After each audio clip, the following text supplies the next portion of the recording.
مساء الخير ويعطيكم العافية إن شاء الله يا رب تكونوا بخير. اليوم رح نعمل مع بعض دجاج ناشفيل أو الدجاج الحار بالعسل.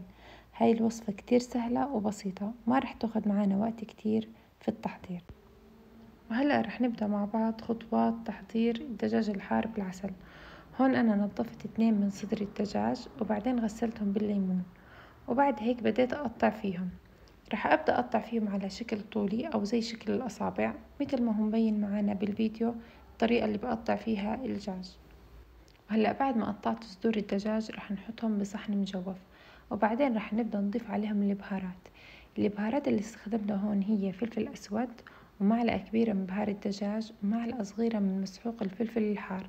طبعا هذا اختياري إذا بتحبوا تحطوه أو ما بتحبوا.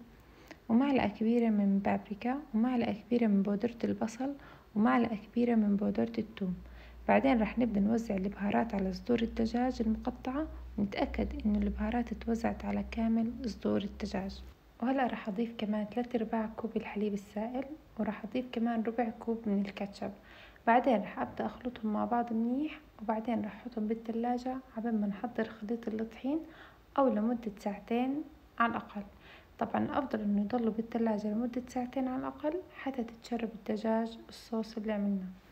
هلا عبال ما حطينا الدجاج بالثلاجة رح نبدأ نحضر الطحين عشان نغمس فيه الدجاج.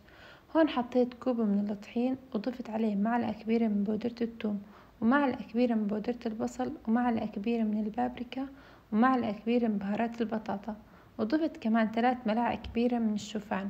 هاي اختياري، بتقدروا تستغنوا عنها إذا ما بتحبوه. وكمان ضفت 2 معلقة كبيرة من البيكنج باودر. وبعدين ببدأ بخلط المكونات مع بعض حتى تتوزع البهارات وتتغلغل بالطحين منيح. وهلأ رح نبدأ نغمس الدجاج بالطحين. رح نحط الدجاج بالطحين ونتأكد إنه الطحين غطى كل الدجاج. بعدين رح نرجع الدجاج مرة تانية على الصوص التتبيلة ورح نغمره منيح من الجهتين. رح نرد نعيد مرة تانية ونحطه بالطحين ونتأكد إنه الطحين غطى كامل الدجاج. بهاي الطريقة راح تتكون عنا طبقة سميكة من الطحين فوق الدجاج وراح يعطيها شكل كتير حلو.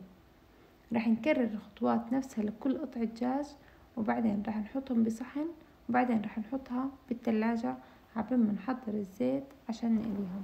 وهلأ راح نحط الزيت على الغاز وراح نستنى عبين ما يسخن معانا، وبس يسخن الزيت راح نبدأ نقلي الدجاج. هلأ أول ما حطيت الدجاج في الزيت راح أوطي الغاز عليه عشان يستوي من جوا، وببدأ بعدين أقلب الدجاج عشان يتحمر من الجهتين. وهلا بعد ما يتحمر الدجاج معنا رح نطوله من الزيت ونحطه على جنب في صحن عليه فاين حتى يتصفى من الزيت.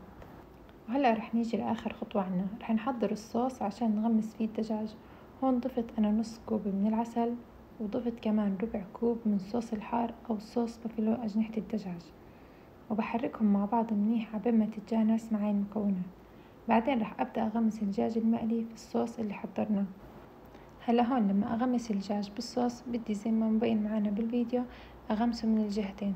طبعا ما رح أطول وأنا بغمس الدجاج بالصوص لأنه رح يكون الدجاج معي سخن ورح يتشرب الصوص بسرعة، وعشان ما تتفتفت قشرة الدجاج اللي عليها. بعدين رح أحطهم في صحن التقديم. وهيك بيكون دجاج ناشفيل أو الدجاج الحار بالعسل صار جاهز معنا. الطريقة سهلة وسريعة زي ما انتو شفتوه، بنصحكم تجربوها، كتير طيبة وإشي جديد كمان. إذا عجبكم الفيديو لا تنسوا الاشتراك بالقناة وتفعيل الجرس حتى يوصلكم كل شي جديد.